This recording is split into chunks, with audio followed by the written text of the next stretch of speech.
Welcome to another episode of In Swine Versation. Put the heat where the hogs are with CEO Chris Grant of Innovative Heating Technologies. Welcome, Chris. Hey, thanks, Jim. Nice to see you again here. Yeah, we've done a series talking to a lot of CEOs in the hog industry who drive innovation. And I think you're a Canadian boy, you live a couple hours up the highway from where I am. Can you talk about where you got your start in business and what led you to hog hearth and the swine industry? Because I know your background isn't in the swine industry. Yeah, this is going to be a little different than probably anybody else you've talked to here, Jim. So my journey's been a little different than everybody else out there. I was born, raised, went to school in Vancouver. And as you know, you've probably been out there. It's definitely not an animal agricultural area. I also spent 10 years in Calgary, and since then I've lived in Toronto. My father, though, was a farmer from Saskatchewan. Grew up on the farm. They moved out to Vancouver, but his twin sister kept the farms going out there. They had a large cattle and grain farm in Saskatchewan. So I spent a lot of summers out there enjoying the farm, enjoying the industry, learning a lot about it out there. So that was kind of my first touch into the ag industry growing up, all us kids. But my actual background before acquiring Innovative Heating in 2013 was plastics and polymers. I ran a large American plastics company. I took care of the Canadian operations. We had 3 facilities, one in Montreal, one in Toronto, one in Vancouver. I reported down to Chicago. So I basically took care of everything, straight P&L from sales to operation. So IHT was actually a client of ours. We were doing a little bit of work with them, the old owners, Norm and Ted. Always intrigued by them, great guys. They had a really neat product. They had some really neat stuff they were working on, and it always intrigued me. So out of nowhere, I got a phone call from them. Would have been, I still remember it. It was October of 2012. They phoned me and said, "We're not making a go of this anymore. We're going to shut her down. Do you know where to get rid of some machinery?" I said, whoa, just hold on here. It was very interesting. I was going through some private equity deals in the plastics industry. We sold, buying and selling, and just wasn't enjoying life as much. And I thought, hey, you know what? Maybe this is something I want to try out. So we kind of scheduled a meeting, went out there, and little bit of time later, we acquired the assets of them personally.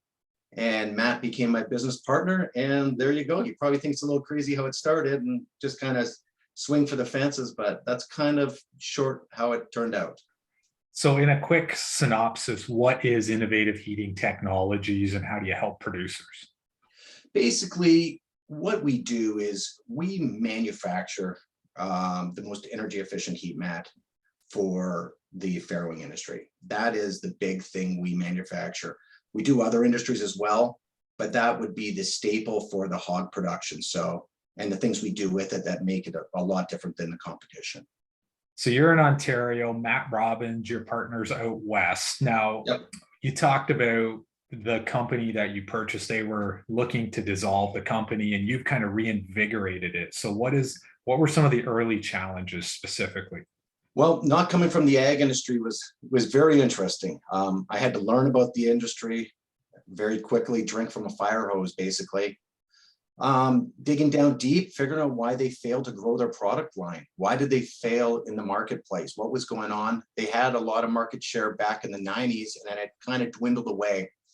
Who their best clients were, why couldn't they keep doing the same thing with different clients? It was different. Their market strategy going to market, was that the problem? So teaming up with Matt, who came with about, at that time, I think he had about 10 to 15 years of experience running the company. Internally, the production side, understood everything with it. Me coming on, taking care of the other side was a really good marriage, and we got to the bottom of things. Obviously, I did a lot of this before we acquired it, but yeah, it was some growing pains and it was fun. So you put together something great and you built on sustainability over the years. Was there a light bulb moment which helped drive the success? No, I wouldn't say one light bulb moment. I'd probably say a couple things came up. It was, yeah, you know what, looking at the way they went to market, we just said, hey, you know what, this needs to be promoted out there in a different way. how we were making the product. We changed it completely, the way it changed, the way we manufactured it. Some of the plastics that came from my background. The energy efficiency was there with their technology, but I really just think it was the way we talked to the actual producers, talked to them about some of their concerns, and just marketed directly to them. So did not being a lifer in the industry help, hurt, or has it been indifferent so far? I would say it's a huge asset. I saw firsthand how industry was changing in a multitude of different industries. On the plastic side, which I ran for, man, it was over 15 years. We dealt in credit card industry. We dealt in food packaging. We had a multitude of different things we were attached to, and we saw growth and decline in different markets. So it really gave me a different type of understanding of what people were doing out there in the marketplace, other managers, other owners. And then the plastics knowledge and background, what we were doing in the medical industry on the plastic side really helped us develop and change the product that we offer today, and all the different features that we offered that nobody else was even looking at in the swine industry and in agriculture. What are a few of the core attributes that make innovative heating or hog hearth stand out and unique for producers? So I would hit on a couple. I would probably say energy efficiency is one. Two is our fire rated plastic, and cleanability in the barn. So it's all built around what the product will offer to the actual producer. So if we're talking fire rated plastic, it's the highest rated fire enclosure you can get. The antimicrobial agents and different things we did with this product, they last. Barn managers have told me, we've walked into barns and they said, man, a client told us a 48 crate room in a farrowing room took them 2 man-hours less to clean. It's the worst job in the barn. People don't enjoy doing it, but if it's taking anything off of those employees and helping them out and making a better environment, it's great. Energy efficiency, that's the big thing we're pushing right now, and everybody sees it. The cost of electricity is going through the roof. Gas, it's everywhere. We're seeing producers come back to us and say, hey, we're taking old technology of lamps, moving it to your product. We're seeing savings of somewhere around 50 cents to north of 50 cents based on where they're located per weaned pig in electricity. So the number is gigantic. It could probably be considered changing from our mats from their current system. I would say is probably the #1 electrical savings they could have in a farrowing site. Is there data that backs that up? Is it just product knowledge, testimonials? What's the key? It's a little bit of everything. We've done third-party audits with Manitoba Hydro, where they went in with computers and amp clamps and monitored current setups versus future setups. We've done a lot with clients themselves. Some of our largest clients have done the same thing internally, and just seeing the difference in electrical consumption, just looking at their bills, is enormous. So and the nice part is once they hit that ROI, based on we offer a 3-year guarantee of the product. Once they hit an ROI of somewhere between a year to a year and a half, it's free electricity. Like, their electrical savings is enormous, right to their bottom line. So it goes straight to the bottom line, and they can write a good story to themselves and their customers. And you had a calculator online too that you can. Yep. Yeah, so we can take it from the size of the barn to what their current setup is and our different products. They can look at it right themselves, right online, and determine for themselves and print it off. So what about mats versus lamps? Yeah, you're getting a bigger heated area, bigger heated surface area. Lamps, you're getting a concentrated heat right down into one spot. There's lots of piling on. We can show you guys pictures online if you come to the website of how all the piglets lay out from producers. They're seeing a lot less. They stay away from the sow a little more. Some people, it's hard to talk production numbers to people. You can't just say, oh, we dropped pre-wean mortality. Well, some people's pre-wean mortality is very low, some is higher, so it's easier to change a higher number than a lower number. But all in all, we're seeing probably the easiest thing that people see right away is maintenance, barn cleanability, durability, because lamps are constantly being used, thrown away, and electrical savings. So it's kind of everything all encompasses in one. So what about the COVID-19? How that affected your business? Were there challenges, negative things, and what did you learn about yourself and the business? Man, oh man, you're opening Pandora's box there. Well, let's just say, I'll give you a couple different examples here. Personally, oh man, I hope I never see anything like this again. This was something that I've never seen in years of running companies. Being home all the time for me was crazy. I basically didn't travel. I've traveled extensively for business since the 90s. And here I'm sitting at home for 2-3 months. It's kind of interesting. It really actually showed me that one day when I retire, I need some more hobbies. Spent way too much time around the house. Work is my life. I spend a lot of time working. We all do. We all spend more time working than we do with our families a lot of times. So it's kind of a weird balance. So I really found out that I really need to get some hobbies in life eventually if I want to retire one day. My wife also let me know that a beard's not for me. She said, you got to shave that thing off. It's not going to work. So, but I think some of the stuff I learned on the business side, it was interesting. Uncertainty is the one thing that comes to my mind every time. People's routines were just thrown out. If you went to the gym every day, you couldn't go to the gym. You couldn't go have breakfast with your family on a Saturday morning. Just everything was thrown out. Uncertainty of, hey, what's going on? What's going on with the markets? There's an oversupply of pigs. There's an undersupply of product coming on. People can't meet each other face to face. The swine industry has been very, as you know, very face to face. Like you meet people, you're interacting with people, not as much digital technology like what we're doing now. It's very, very face to face industry. That went out the window. So you're trying to find ways to adapt and do stuff like that. Other ways to market your product. I think one of the biggest things we learned, Matt and I, through the whole thing is, hey man, you just got to stay positive. You got to right the ship. You got to stay positive for your family, your clients, your employees. They're coming to work. We never shut down once through the whole time, knock on wood. It was amazing. People were coming to work. Employees were thanking us for coming to work because it got them out of the house, out of this weird lifestyle they weren't used to. So that was really something. Yeah, it was interesting hearing stories from all our employees. The other one, weird one I had, sorry if I'm talking too much on this one, Okay. but hiring. We were hiring people. We were hiring financial people. We were hiring management, production staff. How do you hire people when you can't meet them in your standard way? So we were doing Zoom meetings, different things, and they would accept a job. And it would be like, first time they got to meet us, come through production, walk through things, was when they actually showed up for work on a Monday. So yeah, it was a struggle. It's definitely, hope I never have to see this again. So you're used to traveling a lot. Did the extra time in the office give you like critical thinking time about innovating the business a little bit, or did you find that you had too much downtime? Oh, I found I had a lot of downtime, but I also had a chance to think about restructuring what we want to do, where we're going to move next. What's our next steps as a business, new products. We got a little bit of extra time to think about that and other needs that were out there in the industry.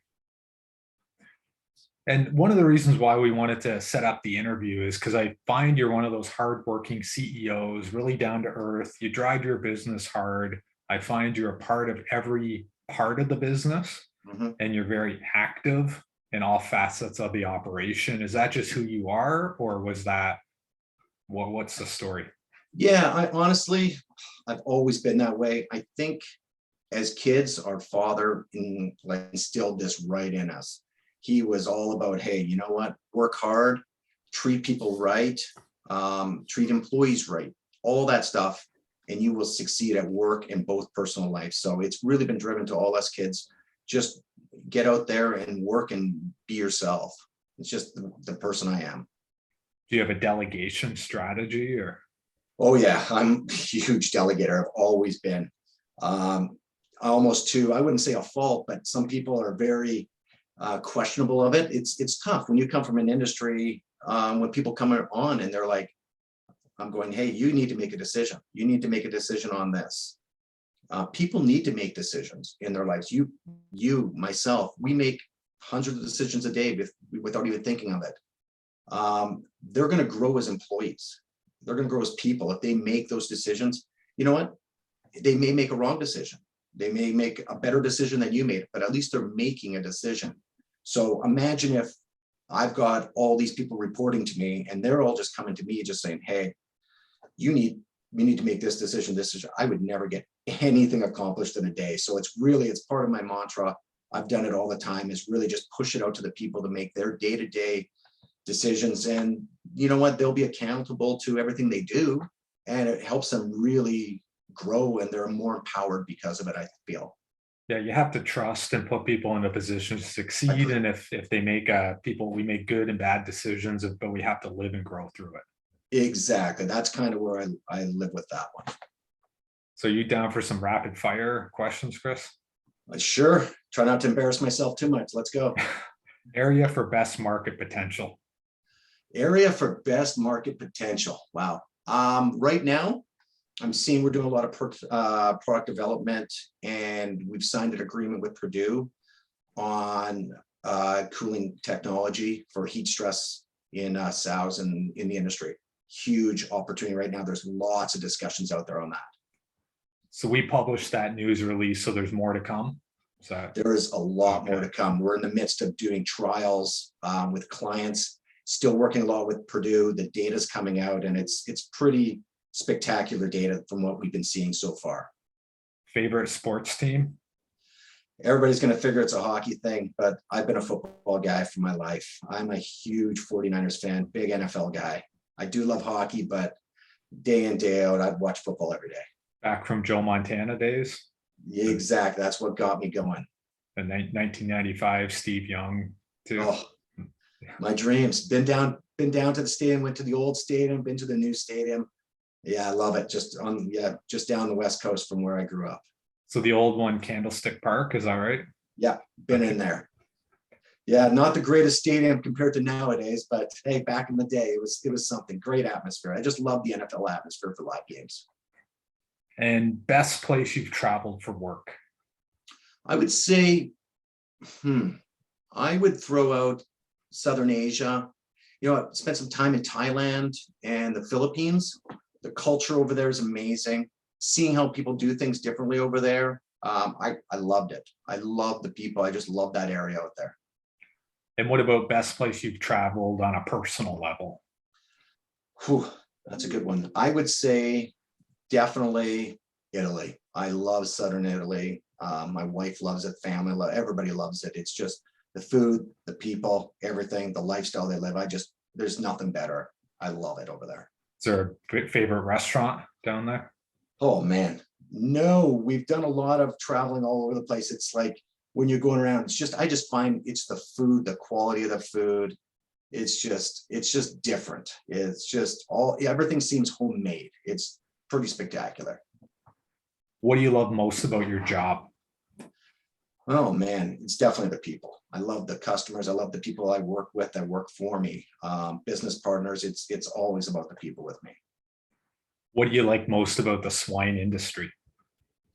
Well, gonna be repetitive again, but it's the people. It's different than the industry I came from. The people in this industry, the clients, the people in the ag industry are just so authentic. They're just so personable. They're just good people. They have good morals. Everything about them, it's different than where I came from. Totally different group of people, just great, personable people. So what keeps you awake at night as it pertains to the swine industry / your business? Well, I would say if there's anything it would be what our next steps are as a growing company. I think about it all the time. It's what I wake up thinking about. It's what I go to bed thinking about. It's okay.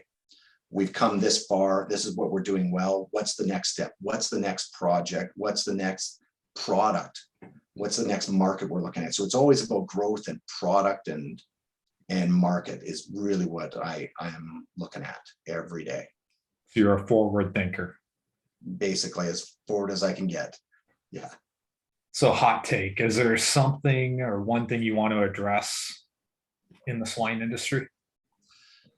Oh man, That's a tough one, considering I'm not a true pig guy, but from the business side, talking to other business owners, it's something I hear everywhere. Not only in the swine industry, other industries. I'm still talking to friends, owners, managers. I would say employee retention. It's very difficult. How do you keep these employees? How do you bring on new employees? My big thing is I would rather, we don't just hire anybody. We have to find the right person, whether it's a salesperson to manager to whatever in production, it has to be the right fit. Just hired a new sales rep a few months ago. He was the guy I wanted. You have to get the right person with the right personality. Those guys, they're what the customers are looking at. They're looking at the inward view of your company through these people, whether it's all your employees. Training, this is the big thing. Training new employees and just have them walk out, very expensive. It takes you a year to recover from that stuff. So you got to try to build something around that to keep employees, to make them excited about being there. What makes them happy? Is it people have different wants in their lives, whether it's they could want job security. Some people, that's what they want. They want the security of a job and know they get the paycheck every day. But a lot of people just want to better themselves, move up. They want to see some advancement opportunities. Do you have an incentive plan? Hey, if the company's doing well, sometimes you need to share the wealth with the employees, help them out along the way so they can understand and look at it and go, hey, you know what, we're doing well. I'm getting paid more because the company's doing well. I feel like I'm part of the organization.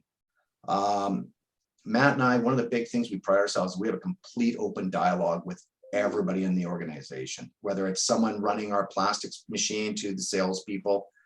Hey man, they can basically pick up the phone, come in, talk to one of us and say, what's going on?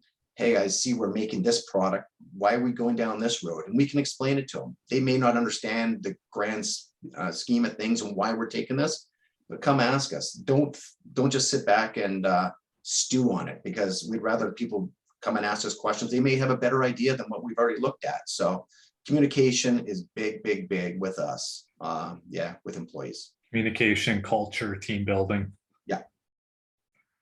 So what, as you're a forward thinker, what's next in the pipeline over the next 5 to 10 years? Honestly, right now, well, I told you before, we're doing a building expansion to handle new products that we're doing. We're doing the coolant, sound cooling, and we're looking into that market. There's the great patents that Purdue has on all this technology, which is great. We're working with them on that. We have 2 other products we can't talk about right now under NDAs that we're working on over the next 3 years that people want us to manufacture things with them. We have a plastic plant as well, where people come to us and say, hey, I've got this great idea. We'll take it right from square one. We'll make prototypes. We'll do 3D drawings to 3D parts for them.